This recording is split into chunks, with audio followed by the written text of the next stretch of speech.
When Netflix released Squid Game, it quickly became a worldwide sensation. People everywhere were captivated by its thrilling story and shocking moments. The show presented a simple, yet terrifying idea. 456 people, all in deep financial trouble, compete in deadly children's games for a massive cash prize.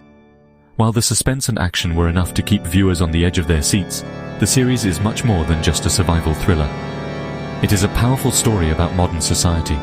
It holds up a mirror to the problems many people face every day, not just in South Korea, but around the world.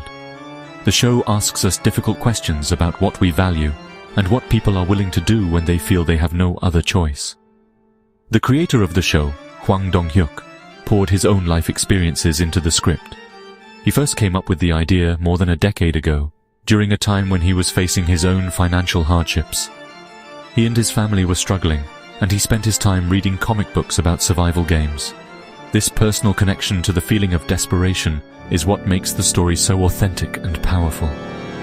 He imagined what it would be like to join such a game himself, driven by the need to escape debt. This personal starting point allowed him to create a narrative that felt incredibly real, even within its fantastical and violent setting, connecting deeply with audiences who understood the pressure of financial instability. Hwang Dong-hyuk's personal struggles helped him build a story that was deeply rooted in the realities of South Korean society. He wanted to talk about the extreme competition that defines life for many Koreans. From a young age, people are pushed to succeed in a very competitive educational system and job market. This pressure creates a society where falling behind can feel like a personal failure, leading to immense stress and sometimes overwhelming debt. The show uses the deadly games as a symbol for this relentless societal competition, where the failure of one person is often necessary for another's success. It's a dark reflection of a system where not everyone can win. The global success of Squid Game was not something anyone expected, especially not its creator. But its themes of economic inequality and the desperation it breeds are universal. Viewers from different countries and cultures could see parts of their own societies reflected in the show's dark premise. The feeling of being trapped by debt, the illusion of choice, and the widening gap between the rich and the poor are issues that people understand globally. The show's bright, playground-like visuals stand in stark contrast to the brutal reality of the games, making its social commentary even more impactful and memorable for a worldwide audience. One of the most brilliant aspects of Squid Game is its use of simple, nostalgic children's games. Games like Red Light, Green Light, and Marbles are things many people remember fondly from their childhood. However, in the show, these innocent pastimes are turned into terrifying life-or-death challenges. This contrast is intentional and very effective. It symbolizes how the pressures of adult life, like debt, competition, and the fear of failure, can corrupt the simplicity and joy of our past. The playground, once a place of safety and fun, becomes an arena of brutality. This transformation highlights how the adult world can be a scary and unforgiving place, where the rules are unfair and the stakes are impossibly high. The theme of debt is the driving force behind the entire story. Every single one of the 456 contestants is there, because they are desperate and see no other way out of their financial ruin. The show does not judge them for their choices. Instead, it shows how a capitalist society can push people to the very edge.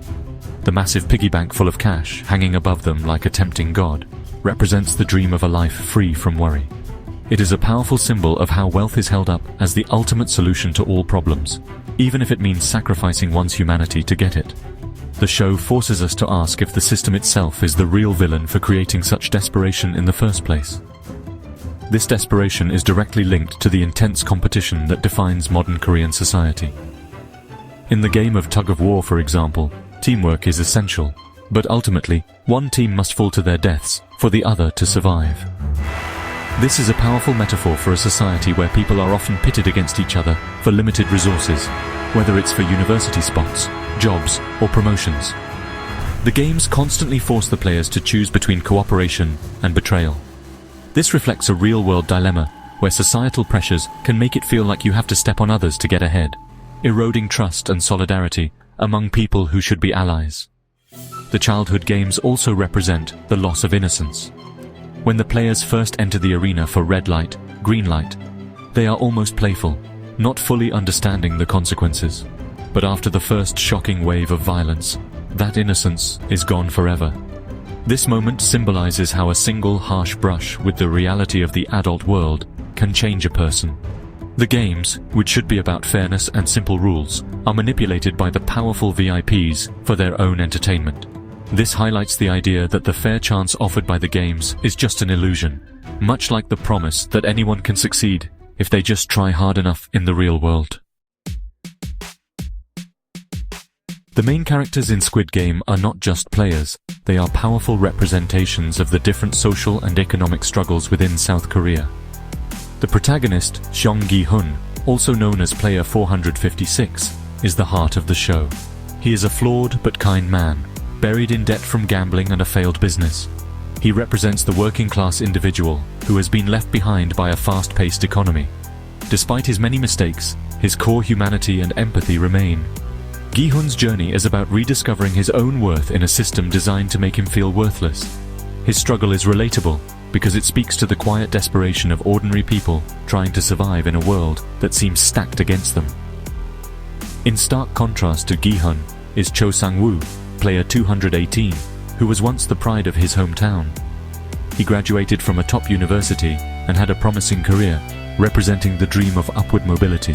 However, he made risky financial decisions and ended up in even more debt than Gi-hun.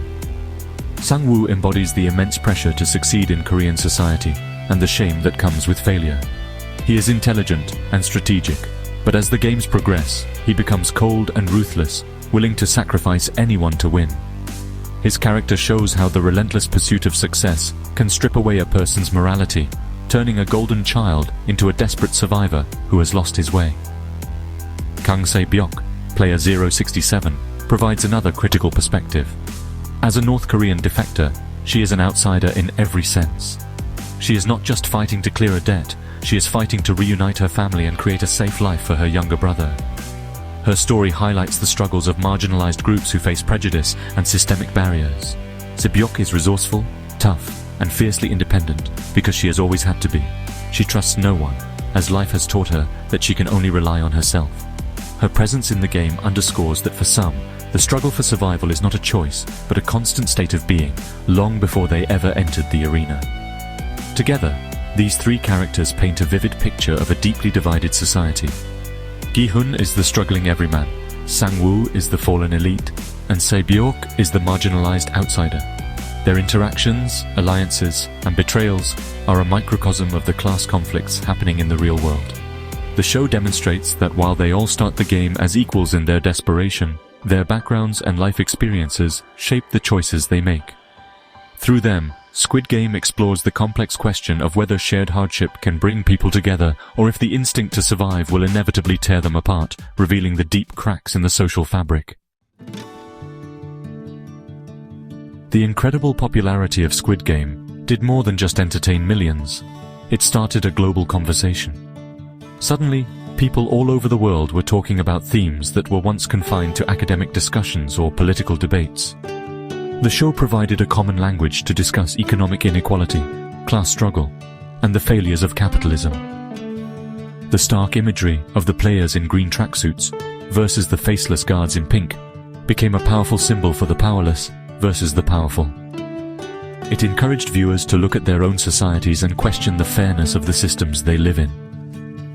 The show's success proved that people are hungry for stories that tackle these important and difficult subjects. One of the central ideas that resonated with so many viewers was the illusion of fairness. The Game Master repeatedly emphasizes that everyone in the game has an equal chance. However, it quickly becomes clear that this is not true. Some games favor the strong, others the clever, and some rely on pure luck. The wealthy VIPs who bet on the players' lives for entertainment are the ultimate proof that the system is rigged. This concept struck a chord with audiences who feel that the promise of social mobility is often a myth. People connected with the idea that no matter how hard you work, the rules are often set by the powerful, and the game is not designed for everyone to win.